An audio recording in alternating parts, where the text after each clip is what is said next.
and Shane Sabuni, along with my good buddy Jeff. Hello. And Jeff, it was only 2 short weeks ago that I was sitting here bitching and moaning and lamenting how this guy Evil is the guy that they chose to not only win New Japan Cup, but then last week win the IWGP Heavyweight Championship. And you know what, NJPW is not like WWE or some other promotions we could think of probably in the past where image is everything, but god damn if he doesn't look like a star. The one thing You know, about NJPW I will give them, they know when to pull the trigger on someone. It's like we thought that same way about Okada in 2011. We thought that way about Jay White. Well, you did. I was a huge fan, but a lot of people thought that way about Jay White last year. It's for some reason NJPW just knows when to pull the trigger. And when they pull that trigger, it's the right time, and we just have to start learning to trust them. I don't know what it is about Gato and his booking, but that man knows what he's doing. And when he pulls that trigger, it's at the right time. He's got the right image in mind. Everything is going to work out okay. yeah, and I mean, like I said, he looks like a star now. That he looks like the complete package. He goes over those titles, and he looks like, I mean, he looks so perfect with those holding those two double golds up, and he looks like an unbeatable guy. And Yeah, you're then, goofy, you boo. know, we talked about last week how the main event of Dominion wasn't that good, and I put, I mean, it was a great story, but it wasn't that good of a match. No. And I talked about how I thought of it. A lot of it was actually on the part of Naito being sloppy in there. Um, and but I think I think there's a couple of factors. The other factor I think was that Evil was just not comfortable in that role yet, and now he is. He just this match he had in Sengoku Lord um, against Takahashi against Hiromu was just great, and I thought Evil looked more comfortable in his own skin. I thought he looked like a dominant force, and I don't know when the hell we started channeling Kurt Angle, but God, Right? I boy was did he. thinking that too. I was like, where the fuck? I'm watching this. I'm like, where the fuck that come from? That's not evil. And there was one thing I saw. Well, two things I want to comment on. Three actually, but one thing that I saw out of evil is the crowd pops when he used to use the ref to help him with the magic killer and that low below kick and everything. This time it didn't work. It worked when he was a face because that was a crowd pop. Now it didn't work when he was a heel. So it was like it added to that I hate evil feeling because it was like the one thing I wanted to see didn't happen. Yeah, It how great was it that Red Shoes, when he was a face, he would kind of like put his hands up like, what do I do? And now that he was a heel and he hates what Evil's become, he just shoves him off of there. right, You know. exactly. It was one of those and we talked about this a couple weeks ago with the finals between Okada and Evil, where the little tiny things that people don't really notice because it's just like, oh yeah, that was a fun moment, but wait, it didn't happen. Um, those little tiny things that they do in these matches can mean so much down the line. And when you look at the fact that he set up uh, Hiromu for the Magic Killer and Red Shoes shoved him off, and there were a couple other moments where Red Shoes was like, no man, you're an asshole now. So he didn't give him the benefit of the doubt, or he didn't, he started counting quicker, little things like that. Those little tiny things can make or break a heel so much. And I felt like everybody in this match, Hiromu again. I'm sorry, but Hiromu, after this match and his New Japan Cup performance, he is easily my wrestler of the year. I can't think of a number two that is that close. I thought Will Ospreay, but Will Ospreay has been around for months. Right now, it's Hiromu. But regardless, there were things that they did in this match that I looked at it and went, "What the hell are they? Holy shit! Really?" So many little tiny intricate details, right down to the slaps and the chops that they did. It just felt like it meant so much more.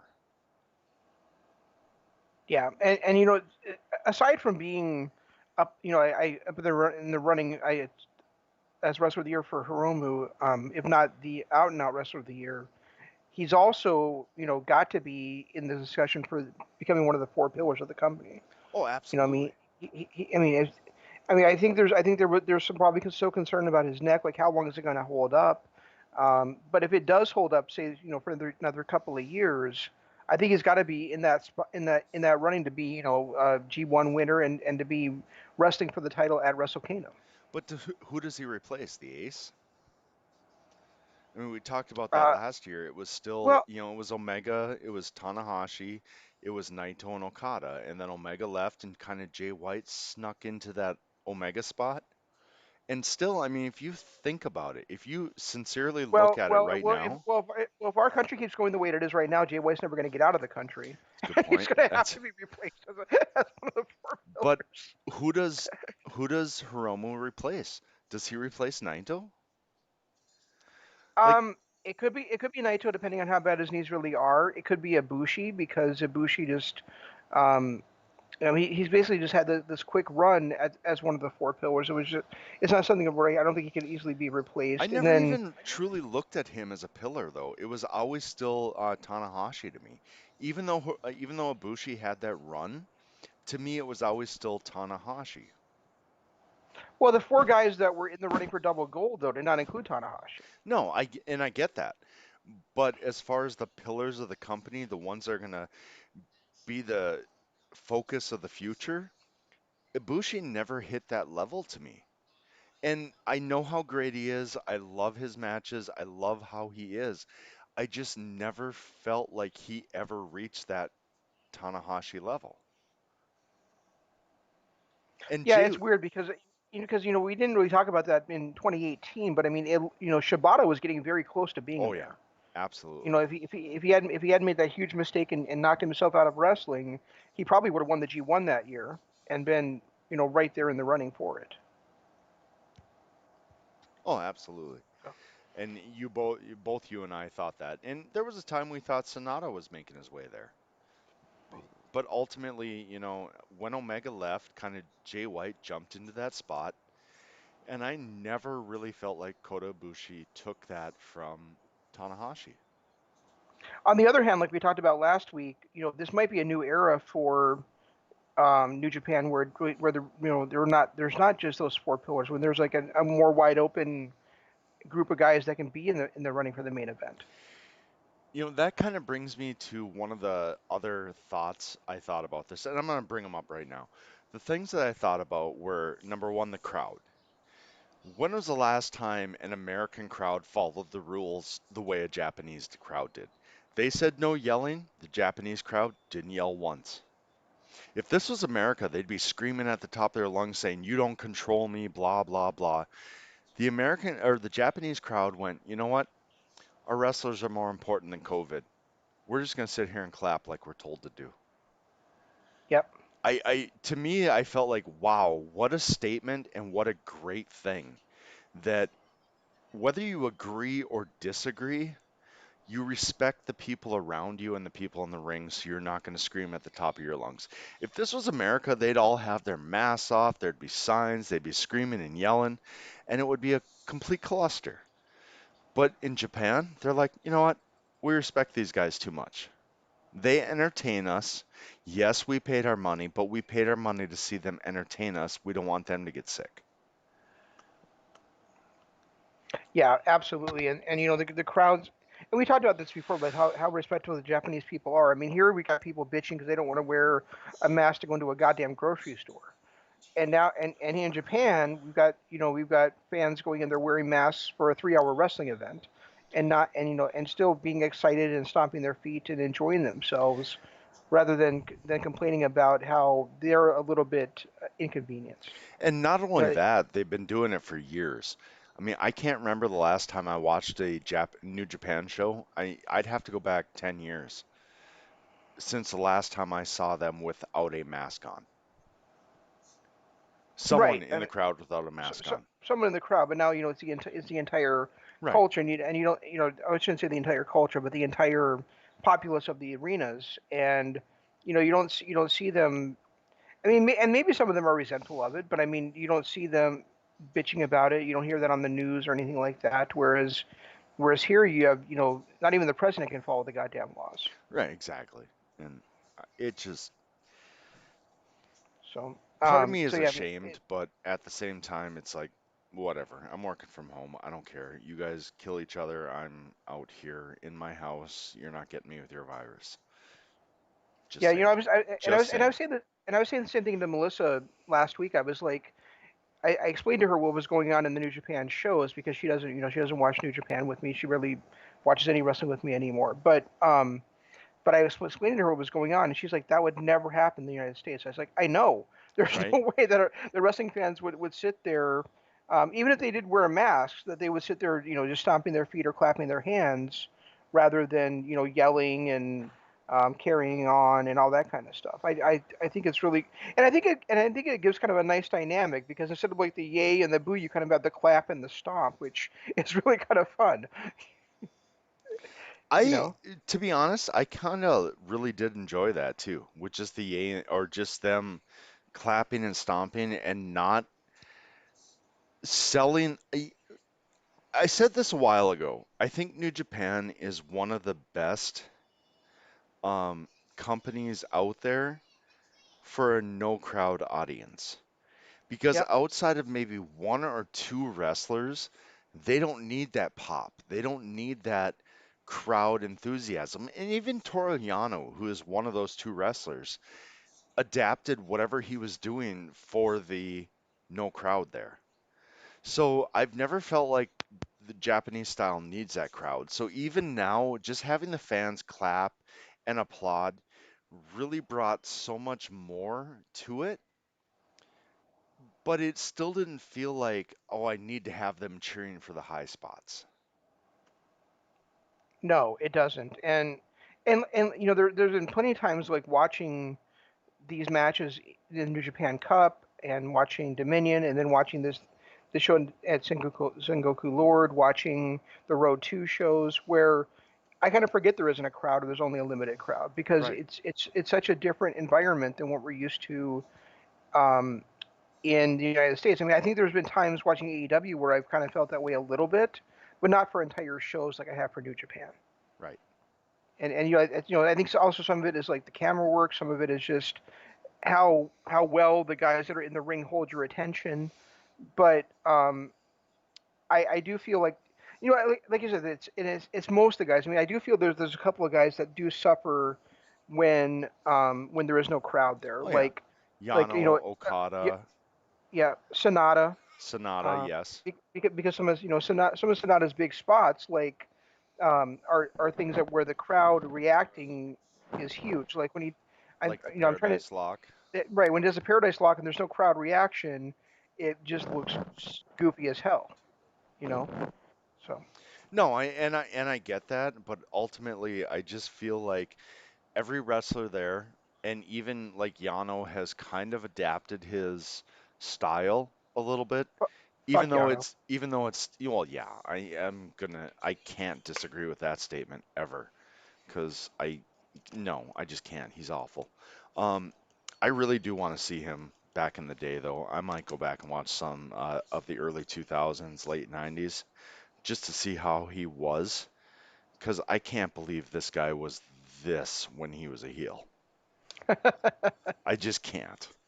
But anyway, besides the point, I want to say this right now so we don't forget it, because it might be a topic I want to talk about at length, but I know we've got the rest of the show to get to. So I'm going to throw it out there. Let's put it on the back burner and talk about it in a bit. When was the last time a non-heel IWGP Heavyweight Champion held the title for more than one defense? uh, a non-heel, well, it would have been Okada, right? Yeah, and what his first run? Because Chaos turned face probably around 13 or 14 under Okada's leadership. So, if you go back to WrestleMania 10, it was face versus face with Tanahashi and Okada. And, Jay White won it, but Jay White is probably the last real heel to win it before Evil, Yeah. and he never got that title defense. He lost it in his first defense. Evil is probably the first actual heel to get an IWGP Heavyweight title victory since Okada back in 2012. Oh, you're saying I thought you were saying that first non-heel to. Okay, so No, no, you're talking about an actual heel. the actual heel, because it was shortly after he won that Chaos turned face. Well, when Naito won it from Okada, he had one successful title defense against Ishii before losing it back to Okay, Okada. okay, so 2014 then. But still, That was 2016, right? 2016. but regardless, that we're still looking at 4 years since a heel actually had a title defense. And to be honest, only one heel has held that title outside of Evil since then.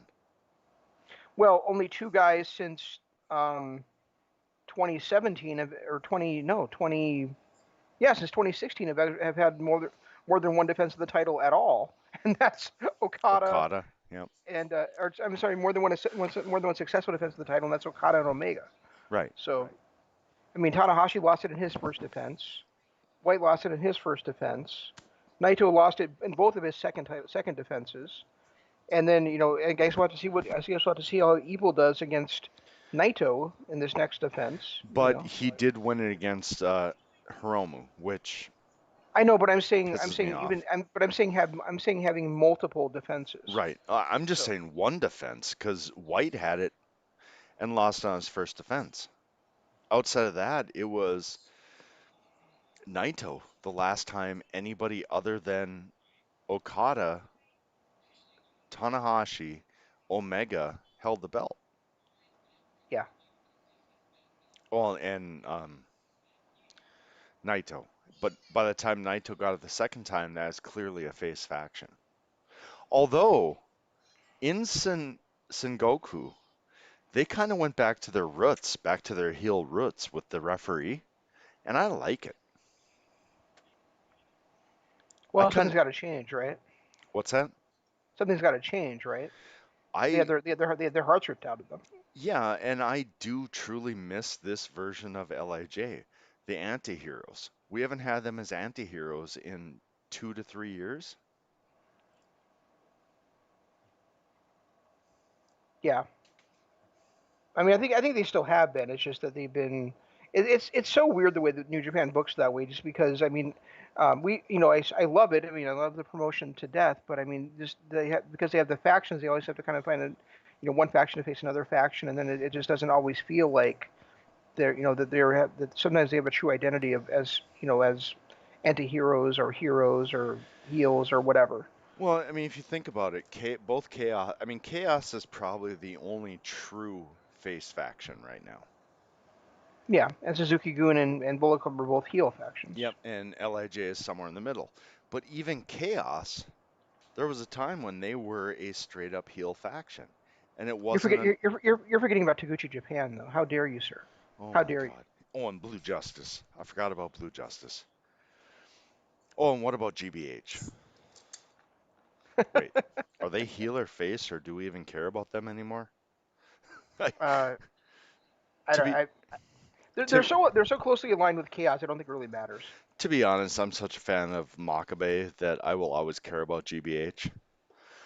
There's something weird about the fact that he and Honma never actually left that faction to join Chaos, that it's Hmm. really intriguing to me. And I really get a kick out of every time that Hanma misses the Kakashi. Oh yeah, every time, like 75 times per match, he misses that, I which know. is great every single time. Oh, speaking of which, that was so great when Kevin Kelly's like, in that 6-man tag, he was like, "Oh, this move never fails. It is 100% success rate." He's like, "Wait, it worked?" What was that too? Oh, That the was the hip Taguchi and the attack hip. Yep, onto the top rope. Yeah. yep. That made me laugh a lot. I literally I had to rewind that because I wasn't 100% paying attention. It was a 10-man tag or Yeah, 6-man tag, and I wasn't 100% paying attention. I heard him screaming, "Wait, that worked?" yeah, it was really something. I really enjoyed that. Um, yeah, it was supposed to be an 8-man tag, and it turned out being a 6-man tag because Honma and who was the other guy? Somebody was it? Oh, it was the young lion, Yoda Suji. They were both on a TV show where one of the people on the show that they never had any contact with had COVID. Well, you got So to give it up to New Japan because they actually stuck to that.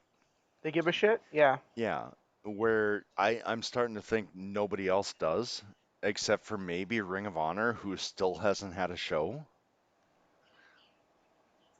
I think and as much as I want Ring of Honor back, I really don't want them back without fans. I think we talked about this before, where the fans are such a character in Ring of Honor. I just don't see how it would work. Well, so much of their acts are based on the fans, where Yeah, it's a little different. Like, I mean, WWE,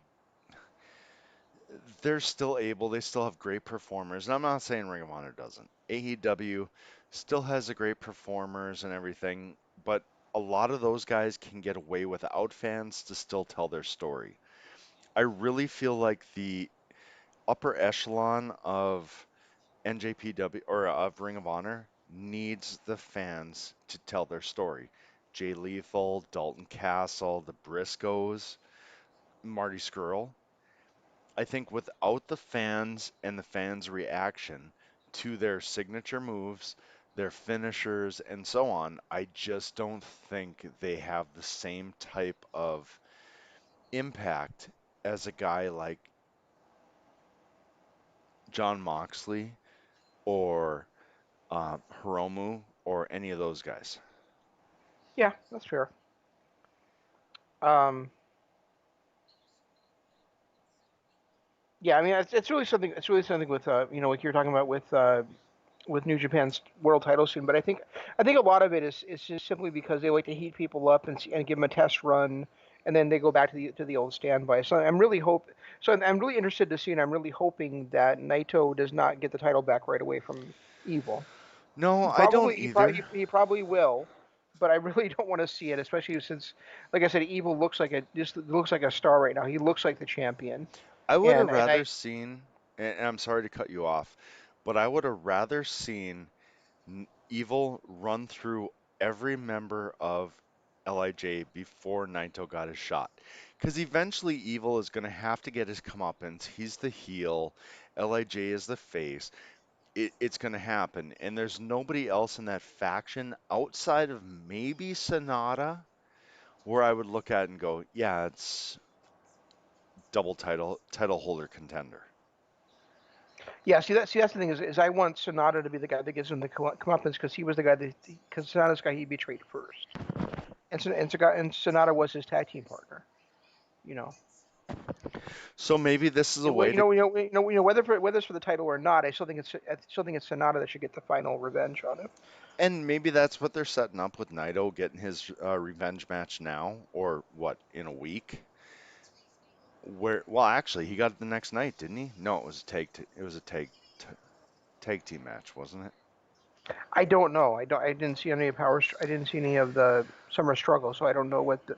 I mean, it sure looked like when I was looking at I was looking at the thumbnails on the New Japan World. It sure looked like Naito had challenged him for the next night for the second night of summer struggle, but I don't know. If I remember right, because I after I got done with Sengoku, I actually I started to watch it, and if I remember right, it was a tag match that night. Okay.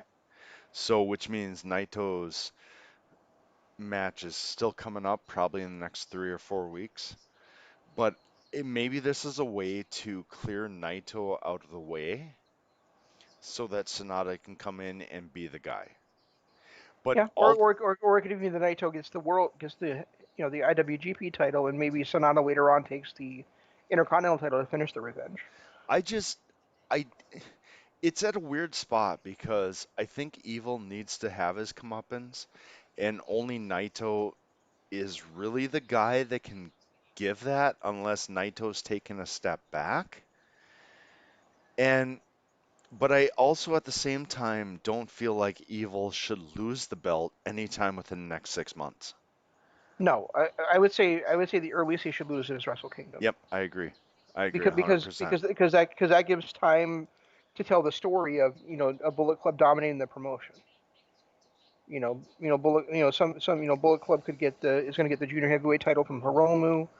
I'm not saying that they're going to, I guess for sure, but I think that that'd be the next step. And then, maybe they have some tag team in there that does something. Maybe get the junior heavyweight tag straps with Takahashi and um, The Tokyo Pimp, yeah, with the Pimp Ishimori and and Takahashi. Ishimori. Yeah, or maybe even Dick Togo. Dick Togo's a junior heavyweight, right? Oh, I no. mean, he was. No I mean, more he was Dick still. Togo. Oh, I mean, come Please, on. dear God, He no was. more Dick Togo. I've seen enough of him to last me a lifetime. Wasn't it great that he was all in white like Naito wears though? I thought that was such a great touch to kind of rub in the face of Well, Naito. not just Naito, but Jay White does that too. So it's kind of a callback to both of them. Right, but Naito wears the white suit on his way to the ring, like Togo was wearing. Yeah.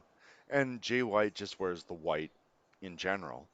But it Yeah. was kind of a callback to both of them. And to be honest, I never knew the white meant evil in Japan until you told me. Oh, So it kind of made more sense now because Togo, after his what they call him the spoiler, yep. after he spoiled Naito's night, is the ultimate heel in New Japan. No matter what Evil did, Togo is still the ultimate heel. Yeah. So Naito needs to get his revenge on Togo for the garrote. so until um, Naito gets rid of Togo, Evil will never be the ultimate heel. No matter what Evil did, Togo is the one that cost him the title. And that's another reason I love New Japan. No, you would not see this in any of the major U.S. promotions where one faction has a steel glove they hit people with, and the other faction has a garrote they're choking Right? people out with. Right? You just would not get away with strangling somebody like that on U.S. television. No, you wouldn't. But and I was going to say this before, but now that New Japan is back and this tournament, and it's one of the few, this is probably the first tournament I've watched as many matches as I did. Yes, I skipped one or two, well, probably about a dozen matches, because they were just people I just did not care about. But literally everybody in the top four, I watched every one of their matches, um, and I am so happy New Japan Pro Wrestling is back. I can't tell you how happy I am. And there may be a language barrier. I may have to wait a few days for Kevin Kelly to do the announcing, but ultimately, I am so happy New Japan Pro Wrestling is back. Not only are they back, but they're back with a vengeance, man. Oh I mean, yeah, they're putting on a big show every couple of weeks, and if not more. And I mean, they had three just this past weekend, and right. it's just great to see them firing on all cylinders like this and trying making up for lost time as much as possible because, one of the things that we I wouldn't actually we didn't like, but that was we kind of hand waved with New Japan is that they would have these road two tours that would last a week or two, and then they'd have a big show. Now it seems like every show is a big show. Well, And just like I told you the other, I think yesterday or the day before, like I watched that Road 2 show they had before this one, and that was a really damn good show. I really enjoyed the hell out of it. the thing I So, didn't mind about the Road 2 tours is they kind of spotlighted some of the other titles.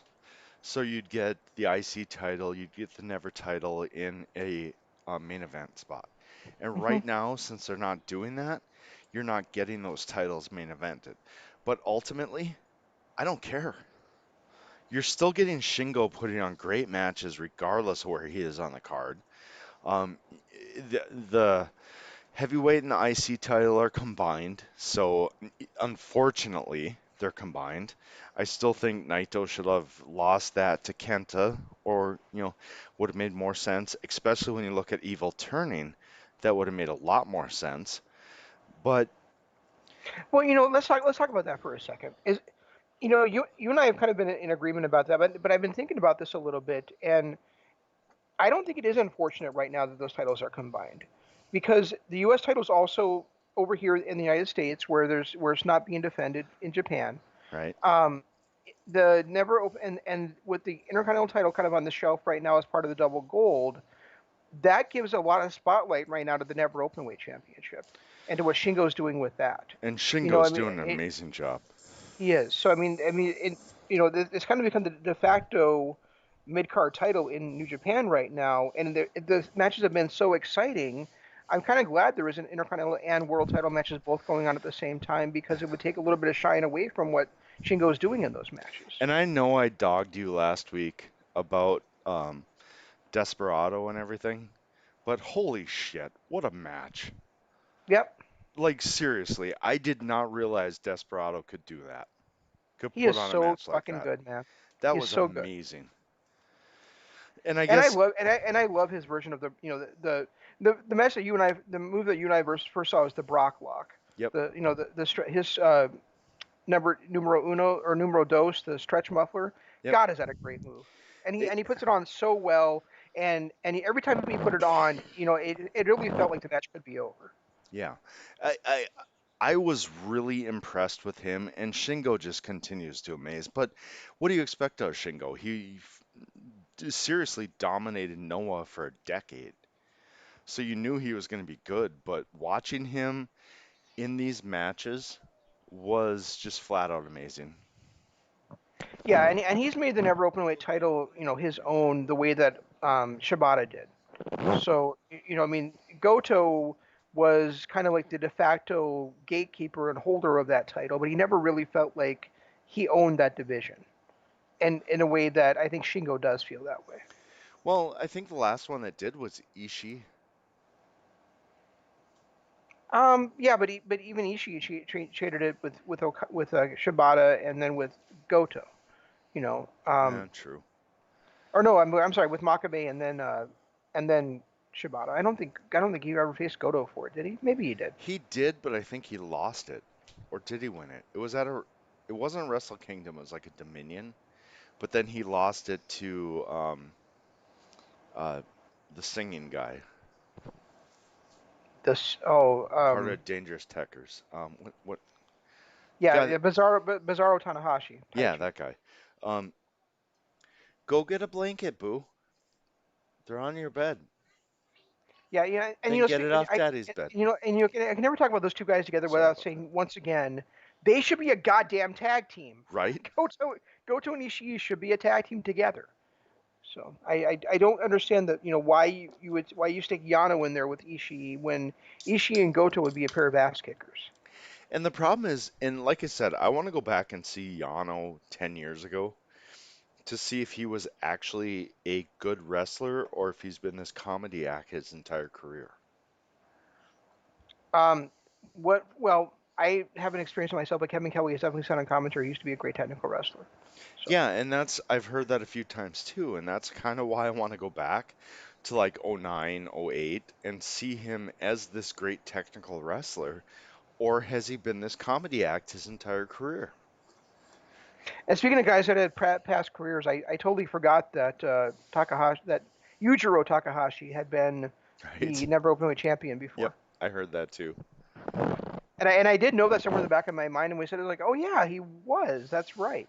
So, Yeah, when I heard that, I was like, wait, no, wait. Oh, yeah, yeah, yep, I remember. Okay, yeah, okay, continue. yeah, I'm But pretty sure he was the champion at Wrestle Kingdom 9. No, not 9. Wrestle Kingdom 8. Shingo was one of those guys that when he came in, just everything I knew about him from Noah, I was expecting this guy to Dragon Gate. be. No, it was Noah. I thought he was Dragon Noah. Gate. Dragon Was it Gate. was it Dragon Gate? Yeah. Regardless, he dominated the promotion he was in. And I expected him to come in and be that dominant force, and it was a little disheartening that he was a junior.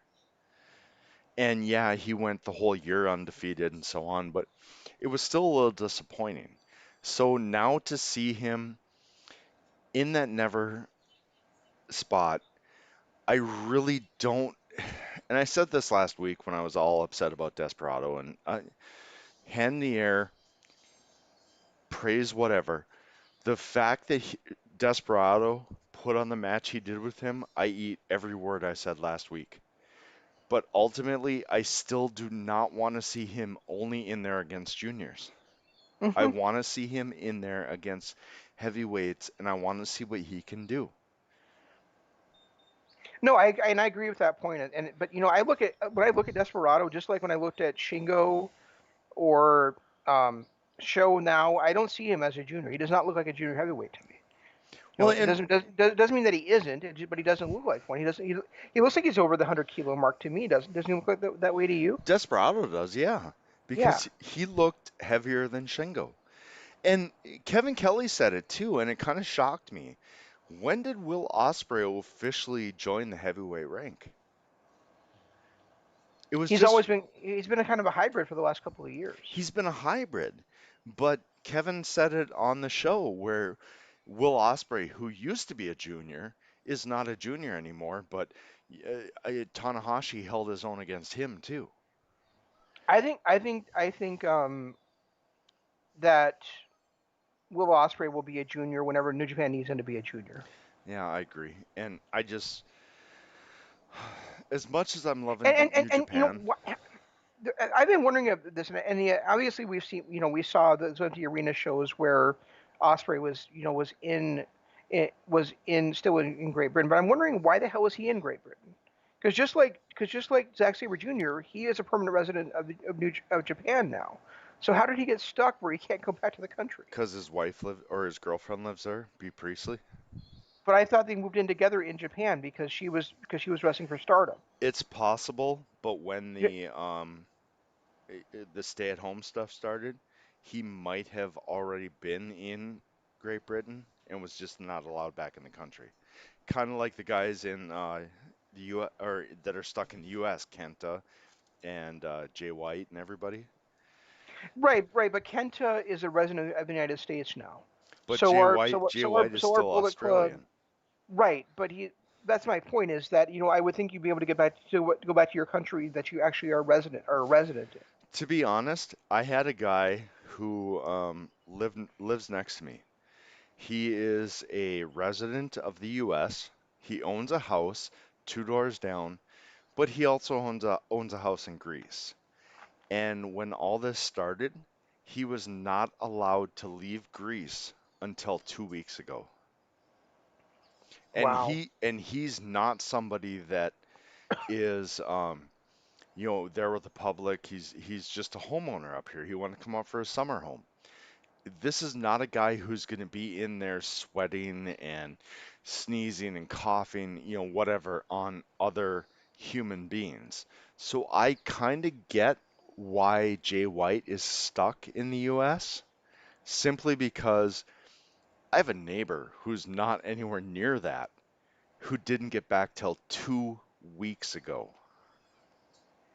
No, right. No, I can understand why Jay White's stuck in the U.S. because he doesn't. I My point was with Will Ospreay Will because Osprey too. yeah, And because he and you're talking about B Priestley moving. I'm almost positive B Priestley was the Stardom champion at the same time Will Ospreay was the junior heavyweight champion yeah, and that's in, probably in true. Japan.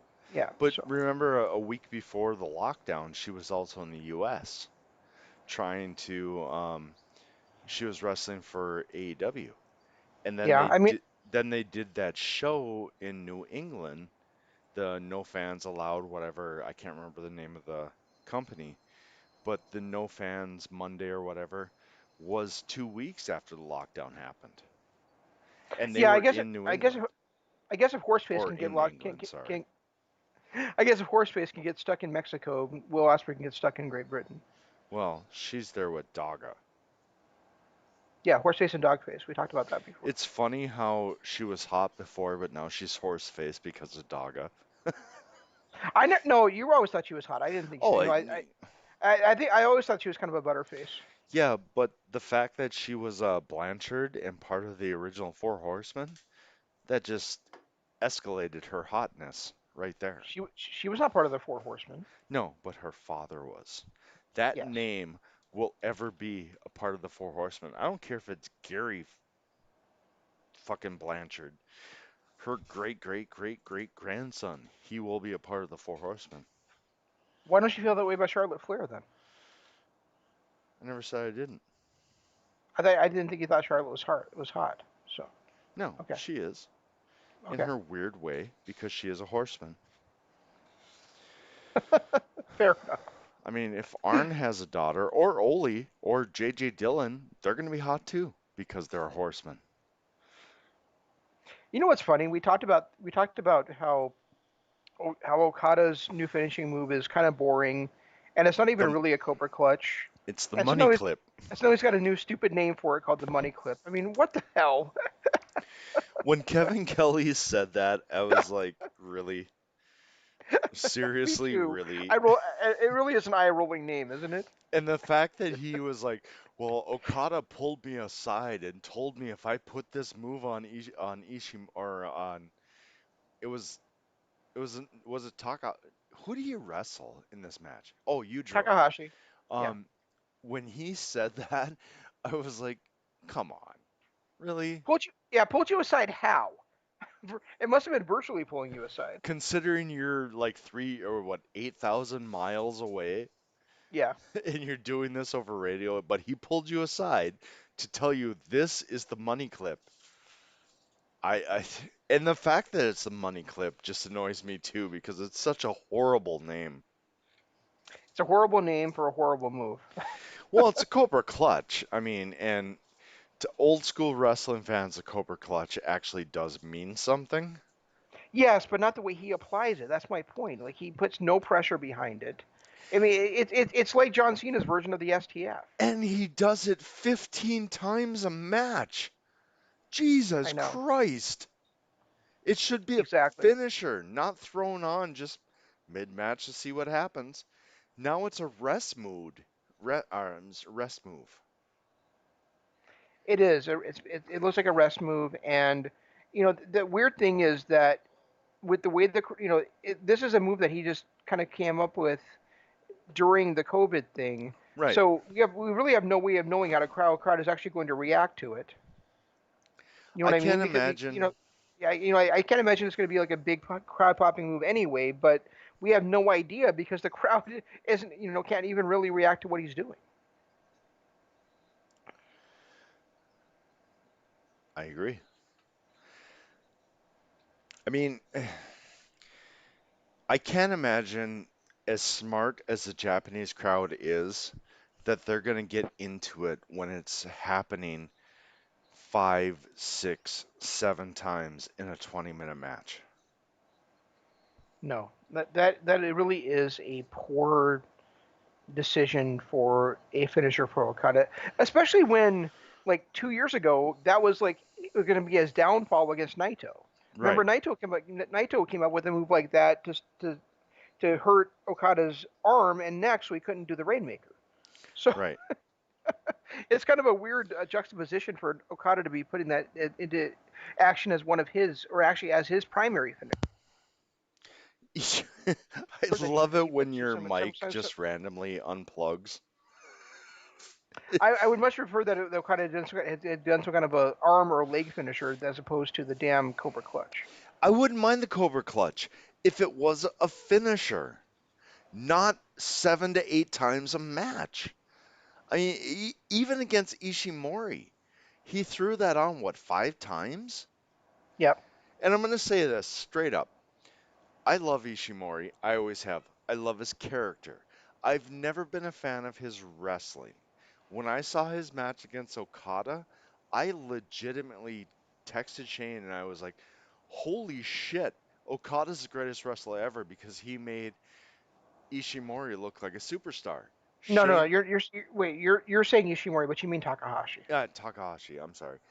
He made Takahashi look like a superstar. And Shane was like, he's always been a great technical wrestler. He just gets in bad situations.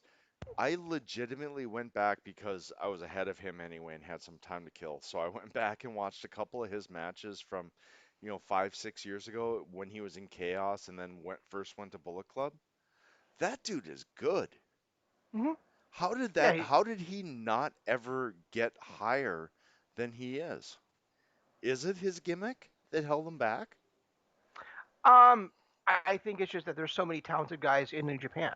There's the Heat guys up when as they need them, and I mean it's the same thing with Yoshihashi. I mean he's boring as a bag of socks, but Right. the guy can go in the ring. Exactly. When he gets tapped on the shoulder, the guy's got the guy can put forth a four-star match without breaking a sweat. So You he's know, Dolph Ziggler. yeah. But honestly, I didn't think this match against Takahashi against Okada was that good. I really didn't. I thought So it was better than I was expecting. well, that makes I sense. mean, it's not a four-star match. I'd say maybe three and a half, maybe, maybe three and a half. But But it's in saying that it wasn't that great of a match, I'm sorry to interrupt you, but I just want to make this point that I'm not saying Takahashi didn't do a great job. I'm saying Okada's fucking mailing it in right now, well, and he's and he and he not and he the has and he same has been without for the weeks. crowds. He's not the same without the crowds.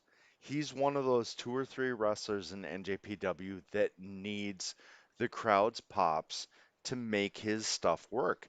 And the fact that he Yeah, well, keeps going back well, to this money clip 7 to 8 times a match really brings down his work rate. I think it's a combination of the fact that he needs the crowds and that or that to for him to really be the same Okada, and also that he's is just not trying that hard because he knows the crowds aren't there. That's Yeah. possible. Yeah.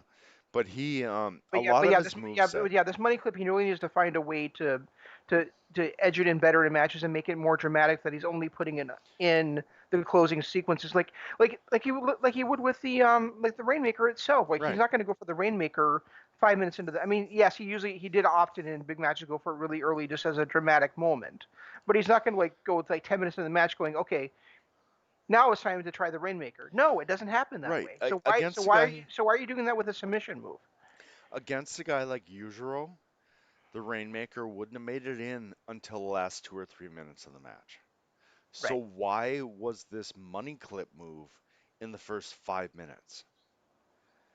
It's Exactly. and I hate to dog this man. You and I both agreed that of the 2010s, he's easily the wrestler of the decade. And I think it was about 2 weeks ago where we first started talking about it, and I was like, you know what? He could be the wrestler of all time, except he will not change his personality. He won't change his gimmick.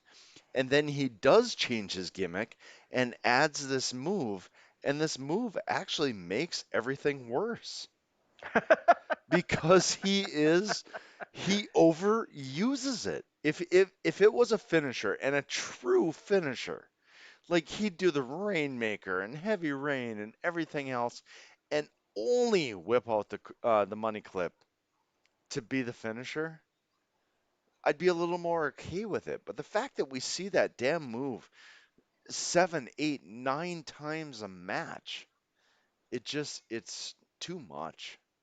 It's No, just too much. You know how Kushida always had the hoverboard lock as his finisher, right? But he would Yep. use like a cross arm breaker or a Fujiwara armbar to set it up.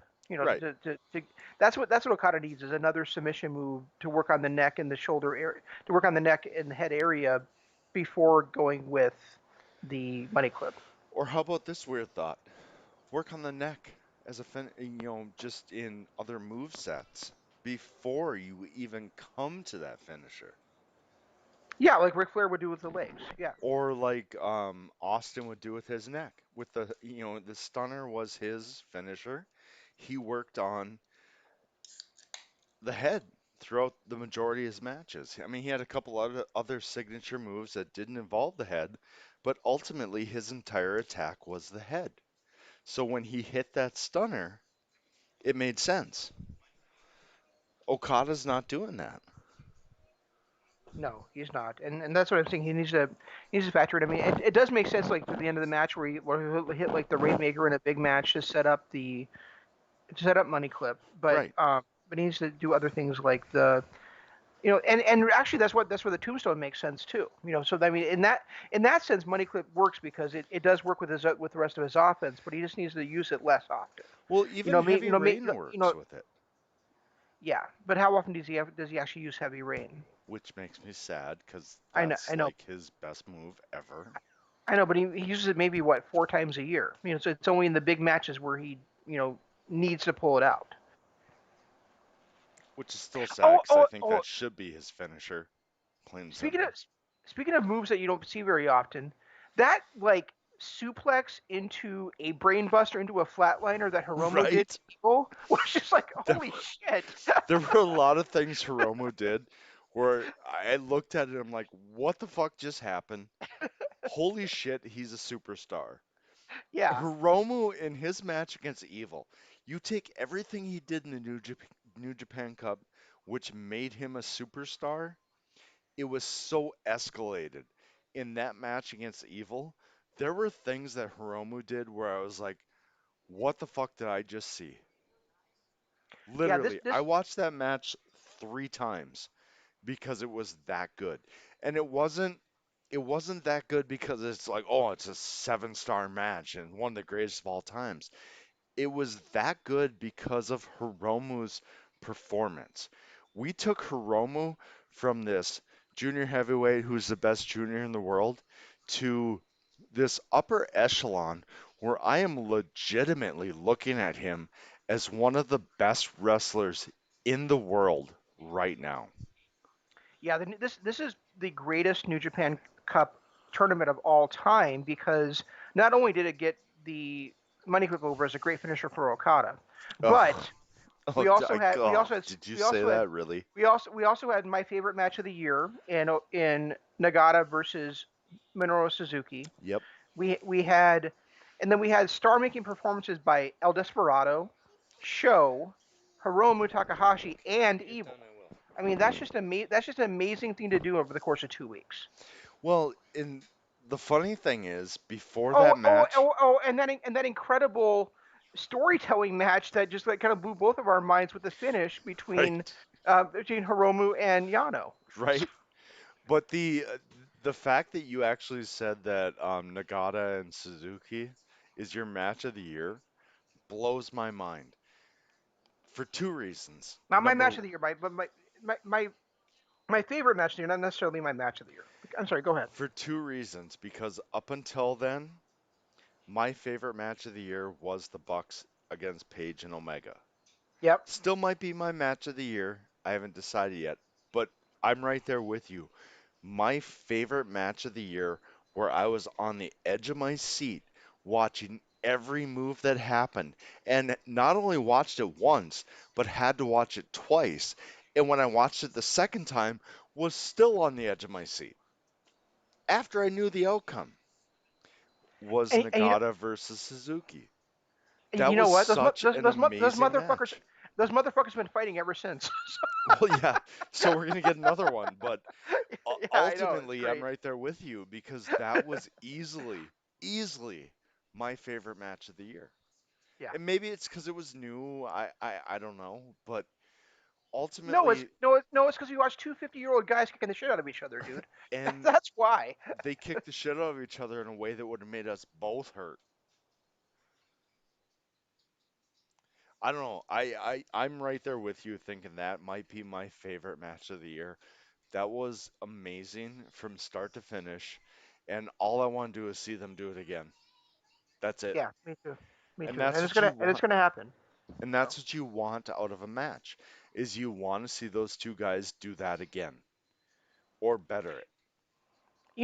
last year was supposed to be, or was it even the year before? It was supposed to be Nagata's final G1. It was last year, right? Um, I think it so, might, yeah. that may not be the case because they might have to have him in there this year. Oh my God, after his performance, they have to. No Well, I mean, question. after his performance, but also they just might have enough guys otherwise to have a G1. True. Show's got to be in there for sure too. I think Show earned a spot in the G1 this year. I think the only people that don't deserve a spot in the G1 are the God, I can't think of anyone. Like literally, if the field for the G1 was the exact same as New Japan Cup, I'd be okay with it. I Well, it really won't would. be. There's too many people. No, I Remember, there's know, only. but Okay. I would be okay with it because there's not a single performance from the New Japan Cup that I did not like and I did not think deserves that spot. Some of the young lions are not going to be there, but Uemura and Gabriel Kidd, Hmm. if they're not in the G1, I'm going to be really disappointed. Well, they're not going to be. No, but I'm still going to be disappointed because I think they deserve I, it. I I'm not because I don't want New Japan to turn the G1 into what baseball turned the playoffs into this year. So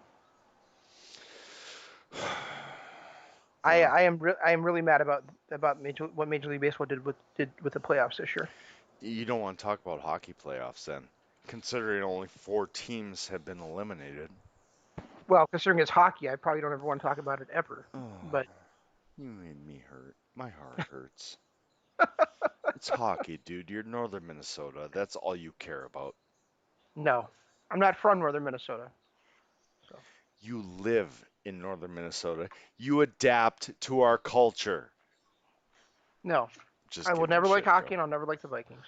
Oh, you know what? I don't either. I grew up with a satellite dish, so I love the Dolphins. It's a whole story. We'll get into it sometime. You love the Dolphins because you want them to save the Enterprise when the Enterprise is about to crash into the Earth or whatever the hell Wow, a that story Star wasn't. Trek 5 Star, Star, reference. Star Trek Really? 4, The No, it Voyage was Home. 5. Wasn't it 5? It was 4, The Voyage Home. 5 was Oh, the you're stupid right. one where they went to looking for God. Oh, yep, you're right. You're right. Sorry, my bad. Me and Okay, my Star Trek references were a little bit off. mine were dead on. Anyway, did we have anything else we were going to talk about? I mean, I don't even feel like we covered this whole show. We didn't, and the other thing I was going to say, when I started to say that New Japan is back full force, this is Sengoku Lord. It's only the second year they've ever had this show, and yet it's already become one of their major shows of the year because not only was there a world title defense and an Everett defense on here, but they had 4 singles matches on this show. Right? You only get those in the major shows. And the one of those singles matches we didn't talk about was Ishimori facing Uemura in another outstanding match. So yeah, I'm really looking forward to when it's weird to say this because they're already young lions and we've been seeing them for years. But when Uemura and Suji after they have their excursions and come back, well, maybe they won't even have excursions because of what's going on in the world right now. So maybe they'll actually just graduate into full time roles as superstars for the promotion. But I Well, mean, those guys are going to be fucking. And we say that we've been saying this for the last 4 years now. Every time there's a young lions class, they're fucking dynamite. I mean, this right. this organization cannot do any wrong ever. It seems like. And they haven't been able to for years. It's like when superstars leave. Well, let's face it, the Elite, Omega, the Bucks, even Paige and Cody were such a prominent part of NJPW, and they left. And what did NJPW do? They're like, fuck it. Jay White, you're now It our go, superstar. dude, it goes even Evil, earlier than that. Remember when they lost AJ Styles, yep, Shinsuke Nakamura, and uh, Doc Gallows and Carl Anderson on the same night? yeah. So, And they're and completely reloaded. I So I'm blown away because they keep their core. Their core will always be there. And as far as I'm concerned, Gato is a booking god. I don't know that that guy can do any wrong. If he, of course, they're all going to make mistakes here and there. They're going to slip up once in a while. But Gato, with his long-term storytelling, is a genius. I don't know that I've ever seen anybody book anything like Gato does. Plain and no, simple. I mean, every wrestling booker ever, including Vince McMahon, has had a shelf life. Right. And um, and just because Vince doesn't know his shelf life stuff doesn't mean it hasn't been up several times. Right. Gato has not hit that yet. No. So And what he's been doing for what, 5 or 6 years now? The thing I like Yeah. the most about And Gato, even more, probably my probably my favorite booker of all time is probably Dusty Rhodes, but he didn't know how to book a finish. no.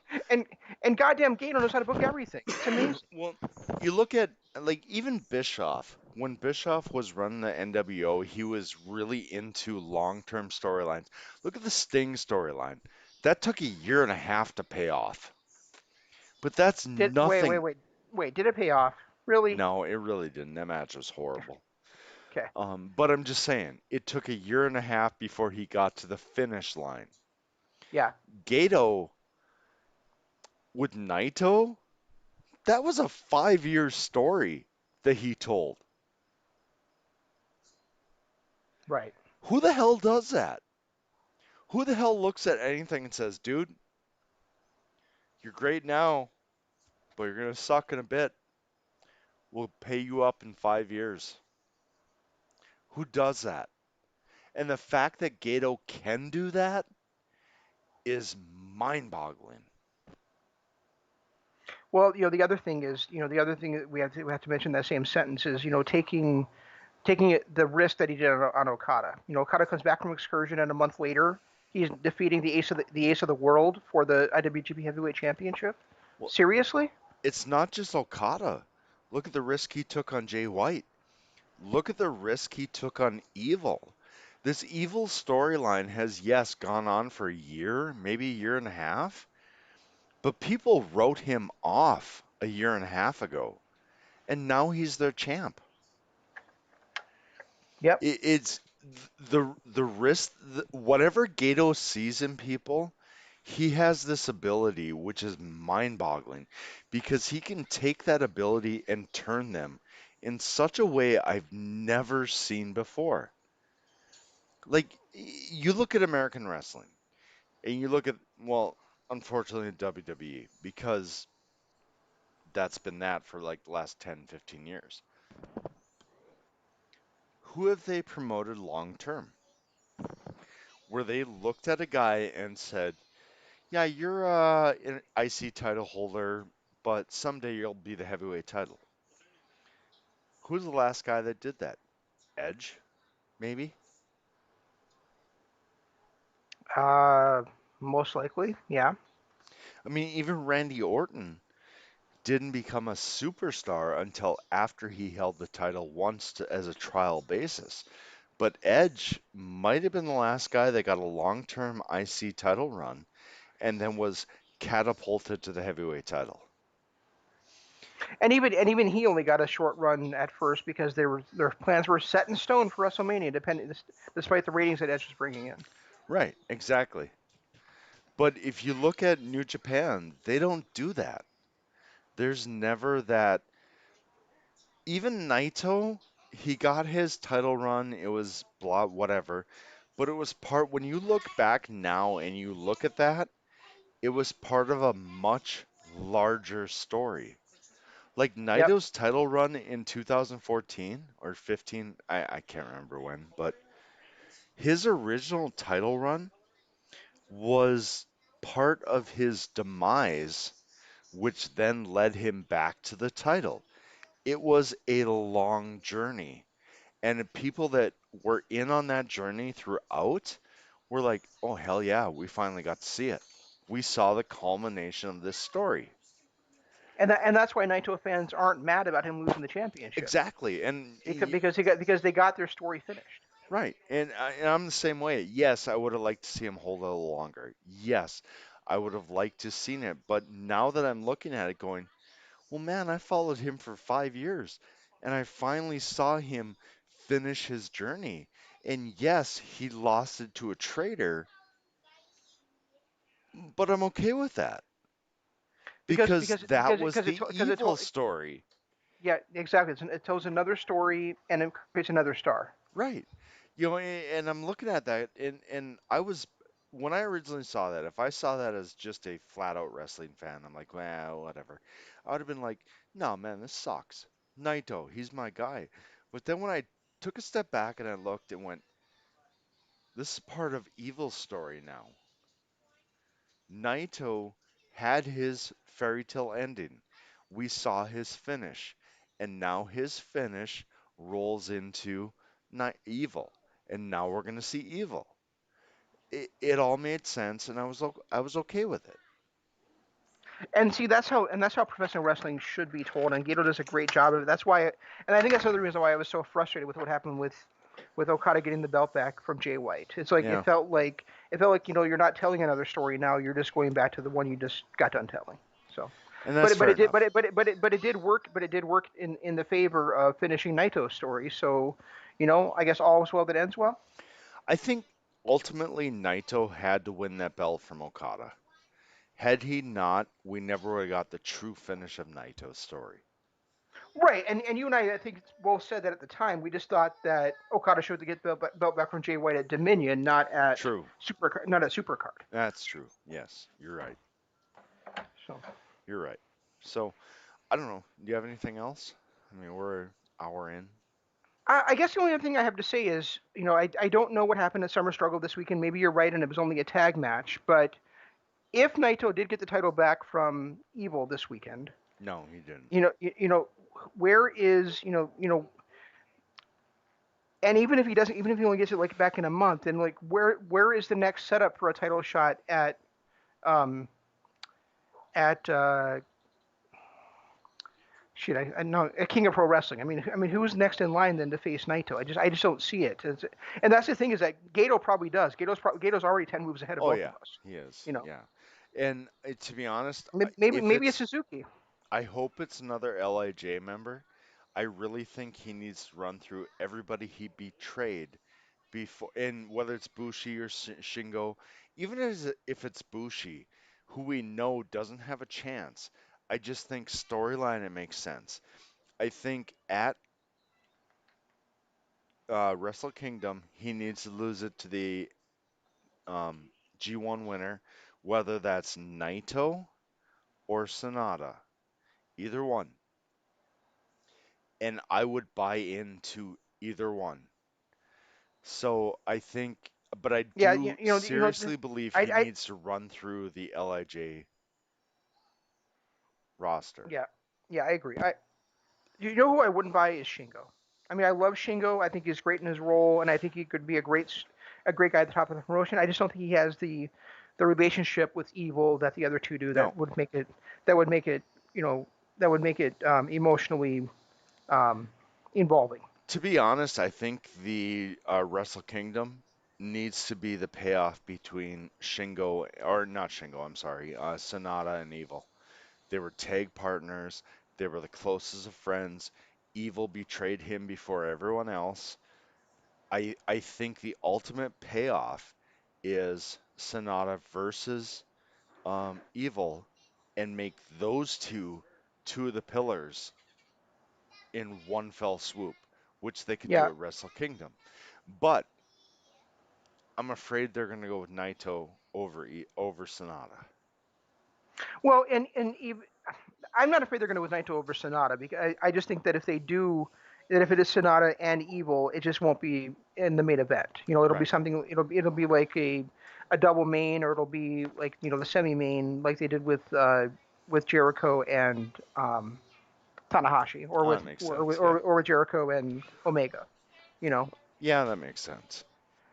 and I mean, I really don't want to see Okada and Naito for the second year in a row at Wrestle Kingdom, but I don't know where else they would go besides that. The only way they work is the main event. Plain and simple. If it's going to be those two, the only way it works is the main event. After I know, two, I know. I'm just saying, I just don't think that running the same main event 2 years in a row with those two works the way it did with Tanahashi and Okada. well, and it depends. Is it going to be a double night main event? Which I'm sure it probably will, because we broke the virgin cherry on that, so we have to do it again. We have to have the 8 hour Wrestle Kingdom, or 10. Was it 10? You you do realize that as we're speaking now on July 28th, there still has not been an official announcement of Wrestle Kingdom, right? There will be. I think there will be two, but I don't think it'll be a 2 night event. I think that was a one-time thing. I hope so, because I can't. No, I don't hope so, because I want 4 nights each night. I don't want 6 hour nights anymore. I'm done with it. You couldn't even survive through the second night. Oh my God, it wasn't my fault. It was technology's fault. I was up, I was ready to go, I was watching it, and technology screwed me.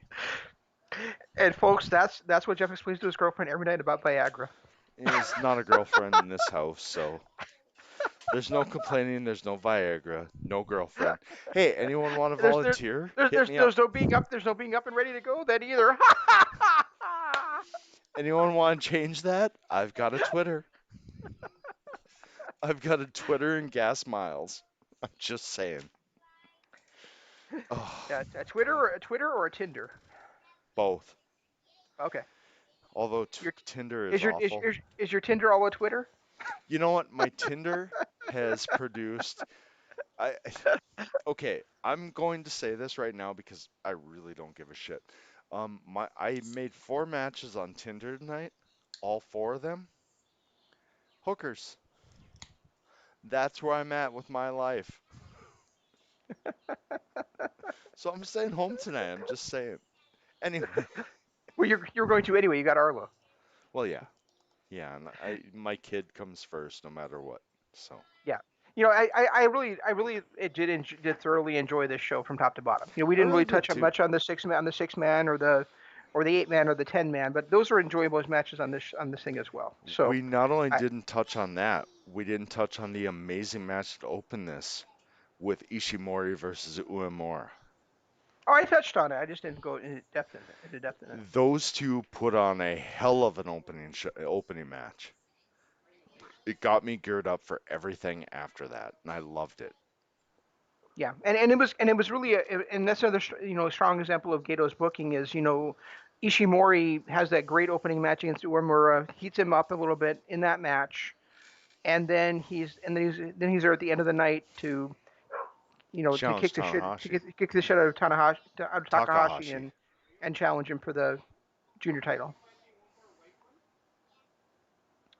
So yeah, so I mean, go watch this show, guys. It's really strong yet again from New Japan. And I guess next week we have 2 more New Japan shows to cover, right? Two? Summer Struggle Night 1 and Summer Struggle Night 2. Oh yeah. And from what I hear, Summer Struggle Night 1 was great. Sweet. Well, which we would assume. I mean, that's not even a stretch on reality. That's just the way it works. But I, re- I okay, really, I really, I really hope to at some point be able to watch the those Lion shows too, but I have not been able to even dial one of those up yet.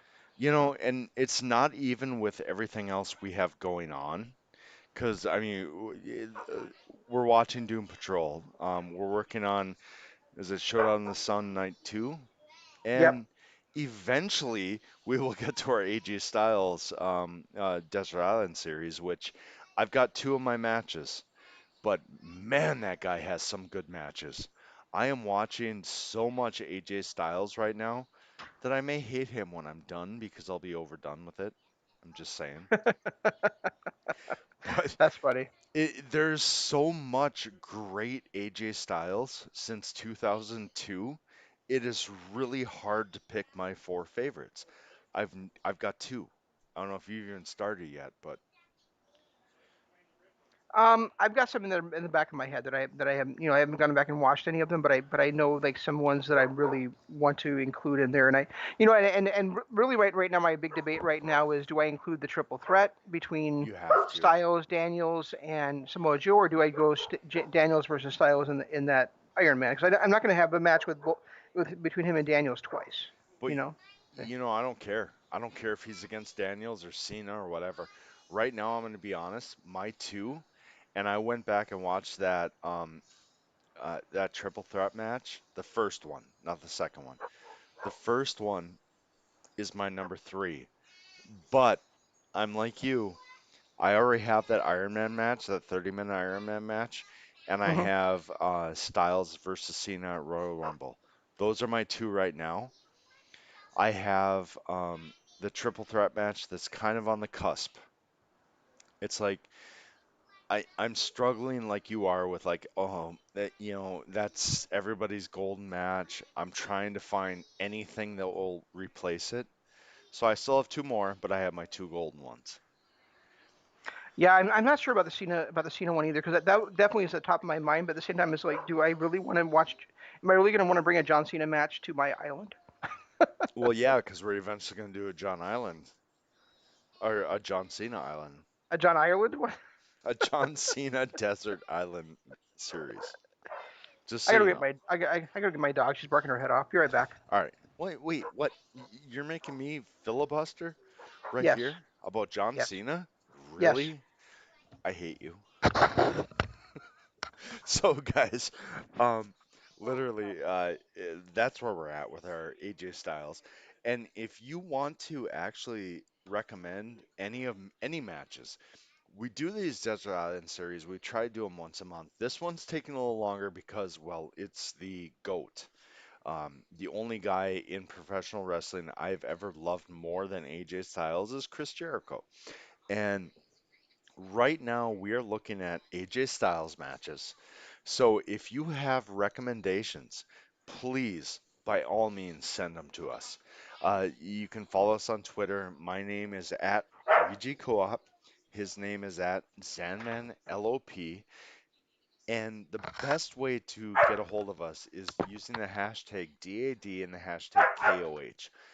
We would legitimately love your suggestions for any of these Desert Island series that we do, especially right now, because AJ Styles has so many great matches that I would bring with me. It is really hard to get down to a top four. Really, really hard. Absolutely. Um, the other thing I was going to say about those Lions Cup, I can't remember what they're called. Lions something they've got going on right now is I've got to get into it because I really want to watch Carl Fredericks versus Jeff Cobb. Yeah, and I've heard so many great things about that too, especially from Imp. That jerk keeps going on Twitter saying how great he is. Love Who you, Carl Imp. Fredericks? No. Well, yeah. Yeah. But Imp does it, and as much as I hate Imp for doing it because I wanted to find out on my own, I still kind of love Imp. How can you not? Yeah. He's so full of positive energy, unlike you and I. Well, yeah, and he's British. He has tea. And he likes to do aftershocks at 2 in the morning. So I Yes, love him for the. yes, he has tea, but being British, he probably doesn't have teeth. I didn't say it, Imp. I love you. I love your teeth. Anyway, guys, be sure to check out our Patreon page. Up there, you're going to not only get our archives, but you're also going to get access to exclusive shows that we do. And coming up, we didn't do one last week or last night, and we didn't do our YouTube show last night, but we are definitely planning on doing it next week. It's just we had between Shane and I, all hell broke loose this week, so neither one of us could really get it done. So we're gonna do it next week. We're gonna do the first three episodes of Doom Patrol, which, by the way, I watched. Amazing. You got to hear our take on it. And then we're gonna do night two of Showdown in the Sun, and that will be our Patreon exclusive. The only way you can hear that is by going to patreon.com/Kingdom of Honor. And then, of course, our YouTube channel, which I'm hoping you're listening on now. If you're not, head over to it. It is, and the reason I say if you're not, I'll get to in a second, but if you're not, head over to youtube.com/Kingdom of Honor and hit the like button, hit the subscribe button, ring the notification bell because we do this live stuff 2 to 3 times a week, depending on our moods. Um, if you're not listening on kingdomofhonor.com, you are probably listening on Lord's youtube.com/LOP Calvin. And if you are on that one as well, go ahead, hit the like button, subscribe button, ring that notification bell because there is so much content from so many people, including Imp, who we just dogged. And I'm sure he's going to hate us for that. But you know what? Imp, bring me tea, I'll still love you. And then, of course, I talked about our Twitter. I'm at Regi Co-op. He is at ZanmanLOP. Hit the hashtag DAD and the hashtag KOH. You can find us anywhere by using those hashtags. Absolutely. Imp, we love you, and we'll be listening to Imp's LP Radio Adventure on Thursday. But first, tomorrow night, we have Dynamite After Dark, and I still haven't watched last week's Dynamite yet. How was it, Jeff? Was it I good? didn't watch it either. I've been so busy. I mean, seriously, since I've had my kid now like 17 days in a row, it's been crazy, crazy here. These are So no, I haven't crazy, watched it yet either. crazy, crazy, crazy Maybe, nights. maybe I'll watch it tonight. Maybe I won't. I I won't. I might watch it before, Regardless, but regardless, I might do a doubleheader tomorrow though. I do need to tell you, someone made their reappearance last night. Reappearance last night. He is back, or last Wednesday. He is back. The Spanish God returned. Oh, good. So now the inner circle is complete and we can move forward. It's no longer a semicircle. As long as they take out Cody, I don't give a shit. I don't care if it's a square at this point. And with that, that's all we've got. We'll try to do better next time. This is Shane saying long days, pleasant nights, and Jeff saying Goodbye.